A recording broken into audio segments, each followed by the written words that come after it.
Alors, نشكر الأستاذ ونمر إلى مداخلات أخرى toujours en relation avec celle-ci, c'est sur l'équité fiscale. Donc, je cède la parole. C'est Madame Imen El-Khchiri qui va présenter son intervention sur les incitations étatiques de la promotion de l'investissement. Quel type d'investissement, peut être public, peut être privé, et on a besoin de l'investissement parce que qui dit investissement implique promotion de l'emploi et on a besoin de lutter contre le chômage aussi bien au Maroc que dans les pays développés. Donc,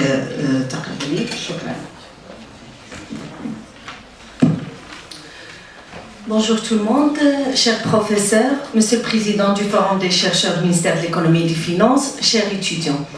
Mon intervention portera sur les politiques de promotion de l'investissement ainsi que les incitations étatiques pour promouvoir l'investissement perçues comme étant une locomotive de développement économique et social, notamment à travers les montants d'investissement investis dans le secteur économique, la création de l'emploi, transfert de technologies et image de marque du pays.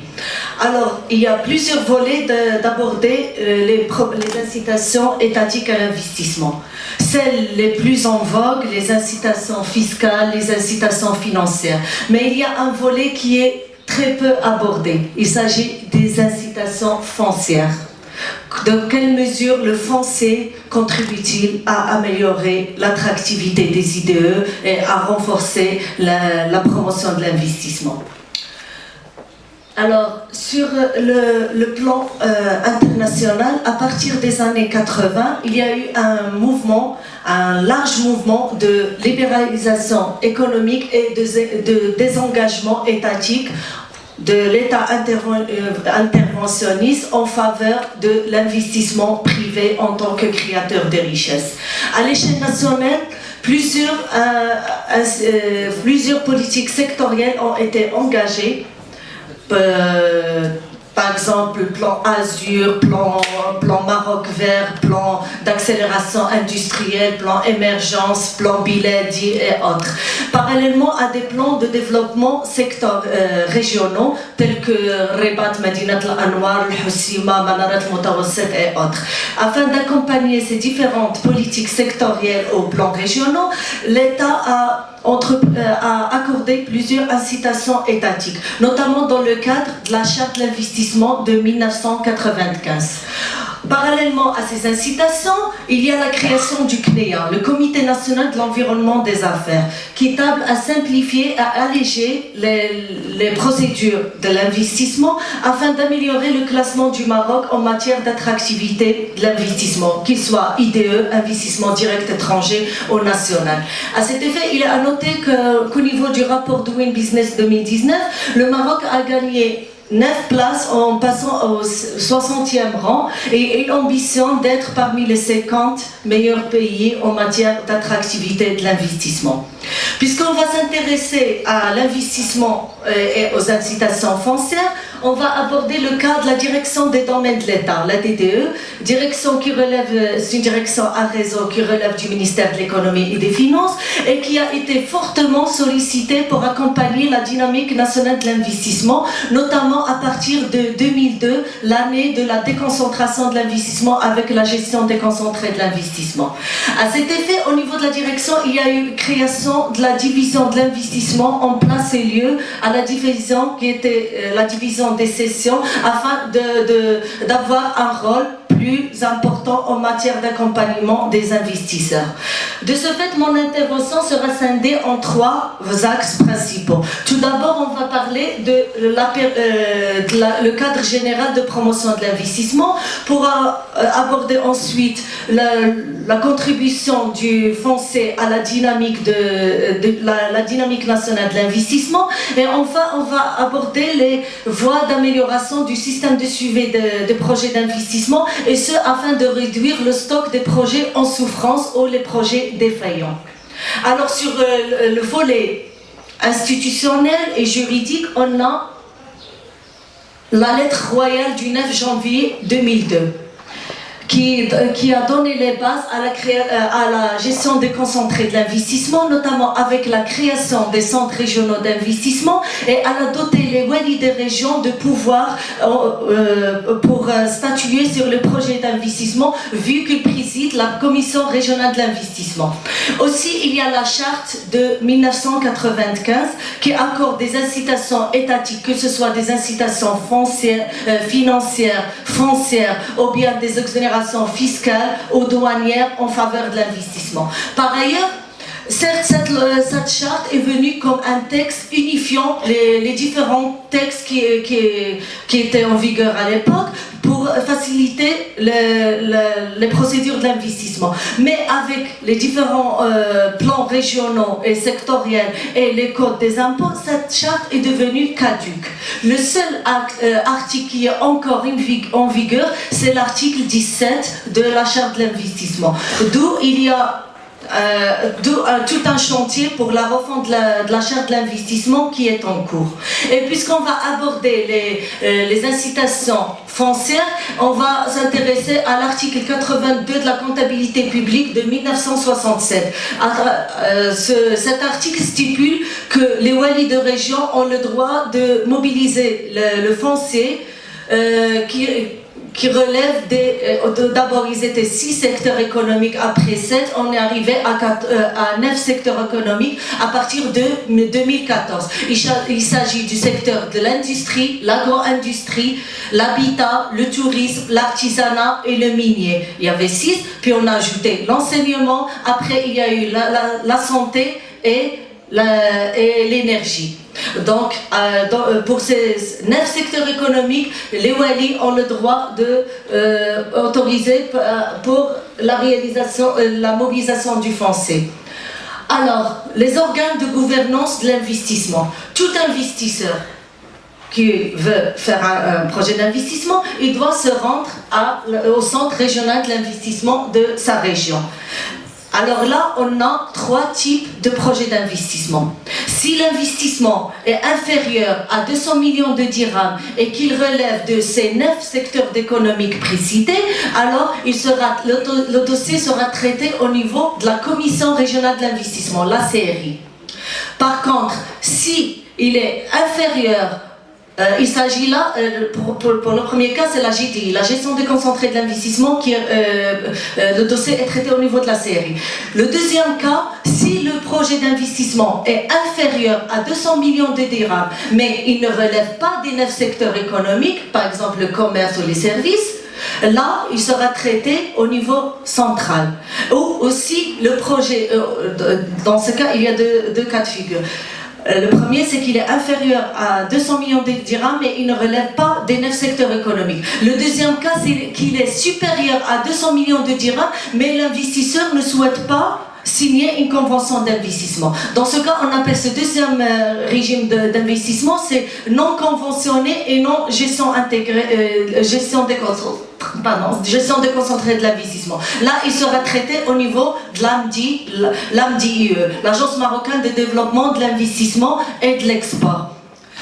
Et là, il y a le CTPE qui accorde des incitations pour certains secteurs d'activité, et il y a le Fonds de promotion de l'investissement, FPI, qui a changé d'appellation. Maintenant, on l'appelle le Fonds de développement industriel et de l'investissement, créé au cours de la loi de finances de 2015 et qui est doté d'une enveloppe budgétaire de 20 milliards de dirhams à l'horizon 2020. Donc, ce fonds FDI, Fonds de développement industriel et de l'investissement, accorde des incitations financières directes à l'investisseur. Il lui accorde 20% du prêt de terrain s'il est privé, il lui accorde 20% des frais de formation professionnelle et 5% de l'infrastructure hors site. Parallèlement à ces incitations directes, il y a des incitations indirectes. Il y a les exonérations douanières, c'est l'exonération sur le droit à l'importation. Il y a les exonérations fiscales, sont les exonérations sur la TVA à l'importation pendant 36 mois. Et il y a les incitations foncières, ce qu'on appelle les dépenses foncières. Alors pour expliquer la dépense foncière, c'est tout simple, c'est le manque à gagner de l'État dans un projet d'investissement. Par exemple, si le prix du terrain C'est la différence entre le prix du terrain sur le marché et le prix lequel on va vendre le terrain. Si sur le marché il coûte 1 million de dirhams et que la direction des domaines de l'État le vend à 60 000 dirhams, c'est 40 000 dirhams, le manque à gagner, c'est ce qu'on considère comme la dépense foncière, c'est la contribution de l'État dans la promotion de l'investissement. Alors là, on a effectué avec l'AMDIE, un benchmark international pour voir le degré d'agressivité des incitations étatiques accordées par le Maroc. Le dénominateur commun entre ces pays, on a l'Égypte, la Tunisie, la Pologne, la Malaisie et la Turquie. Ils sont des concurrents directs du Maroc en matière d'attractivité des idées et ils ont connu une forte politique de promotion de l'investissement à partir de la fin des années 90. Alors sur le droit commun, les projets non conventionnés, les avancées du Maroc, il a réalisé des avancées en matière de baisse de la charge fiscale et en matière de qualification de la main-d'œuvre. Mais il y a des retards encore enregistrés en matière d'accès au financement, des subventions recherche et développement et de l'encouragement des projets portant sur l'économie verte. Pour les régimes conventionnés, il y a encore du retard, notamment en matière de la nécessité de révision du seuil d'éligibilité de 200 millions de dirhams à la baisse, l'encouragement de l'entrée de devises, la nécessité de bien définir les incitations foncières, la promotion des incitations aussi bien régionales que sectorielles, des incitations pour la recherche et développement, des incitations pour les zones franches. Alors voilà, ça c'est un aperçu général sur le cadre institutionnel et juridique de l'investissement. Maintenant, on passe au deuxième point, la contribution du domaine privé de l'État à la promotion de l'investissement. Alors pourquoi on s'intéresse au foncier? Parce que le foncier est toujours considéré comme le maillon le plus faible de la chaîne de promotion de l'investissement. Il est souvent considéré comme le premier handicap aux facteurs entravant l'investissement. Ça s'explique par plusieurs raisons. Il y a la multiplicité d'intervenants dans le process. Il y a la dualité entre le régime foncier moderne et on a encore le MELC. Il y a les occupations illégales sans droit ni titre. On a la spéculation, on a l'épuisement de la réserve foncière, notamment dans les grandes agglomérations. De ce fait, il y a par exemple, Millennium Challenge Account, quand ils sont installés au Maroc, ils ont critiqué l'opacité du régime foncier.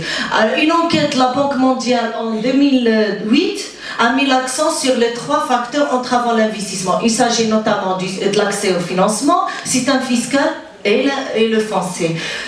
Sur les enquêtes LOACET, sur les 40% des investisseurs identifient l'accès au foncier comme un handicap à l'investissement.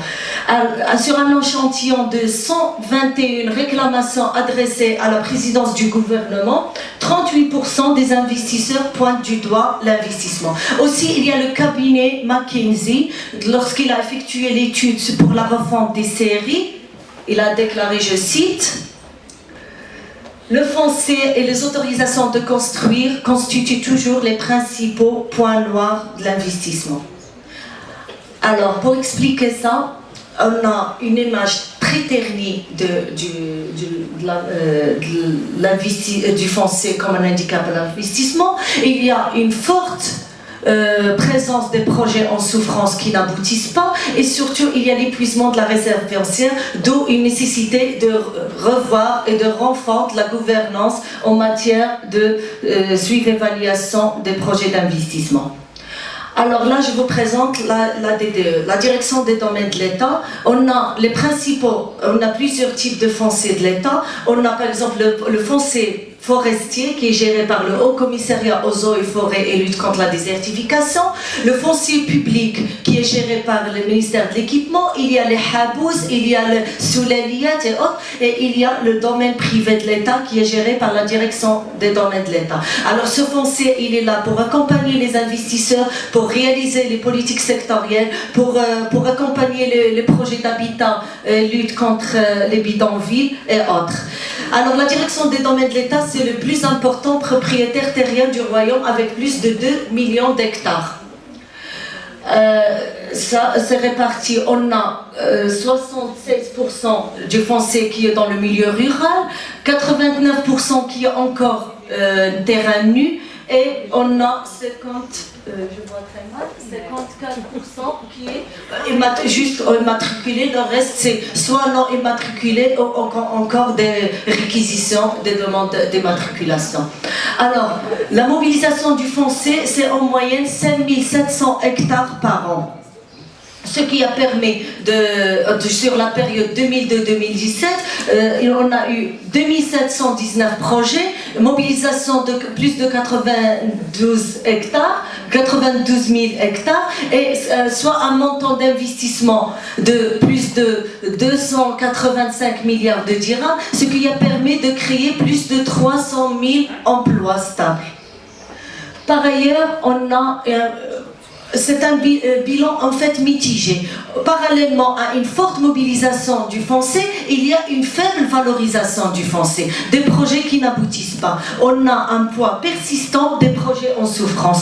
À la fin 2018, on a plus de 843 projets en souffrance, soit plus de 25 000 hectares qui est dédiés aux projets en souffrance, soit un manque à gagner de plus de 143 milliards de dirhams en investissement et un manque de création de plus de 150 000 emplois stables.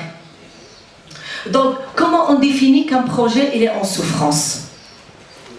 Alors, j'ai oublié de noter tout à l'heure quand je parlais du CRI, le CRI, c'est l'une des actualités de ce mois. Il y a la promulgation de la lettre, la refonte des CRI, la promulgation de la loi pour la refonte des CRI et leur transformation en établissement public, et surtout le point bénéfique pour les directions qui interviennent dans l'investissement, c'est surtout la création de la commission unifiée de l'investissement.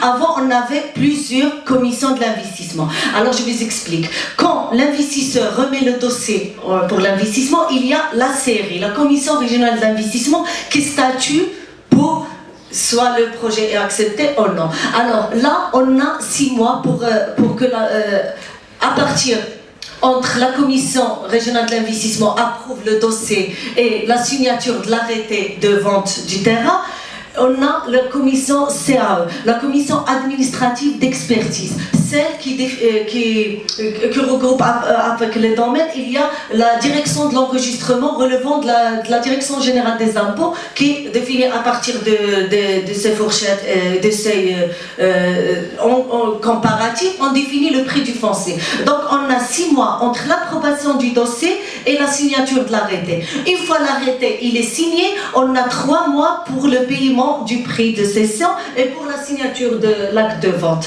Et après le paiement de l'acte de vente vient la période de valorisation. Allez, entre 24 mois et 36 mois en fonction du projet d'investissement, en fonction des clauses dans le cahier de charge. Alors là, on a 3 cas de figure. Si le projet est valorisé, il est réalisé, on octroie à l'investisseur la CCV, la commission de constat de valorisation, elle approuve le dossier, donc on octroie à l'investisseur le quitus et le propriétaire des terrains. S'il n'a rien réalisé, on procède à la résiliation du contrat et à la récupération du foncier pour le réinjecter dans le circuit économique. Le 3e cas de figure, c'est qu'il est en cours. Il a entamé les travaux, mais il ne les a pas terminés. Là, il y a 2 cas. On lui accorde 6 mois pour terminer les travaux avec des pénalités de 2% du prix de terrain pour chaque mois de retard. Pour les premiers 6 mois. S'il n'a pas encore terminé, il lui accorde encore le 2e semestre. S'il n'a pas...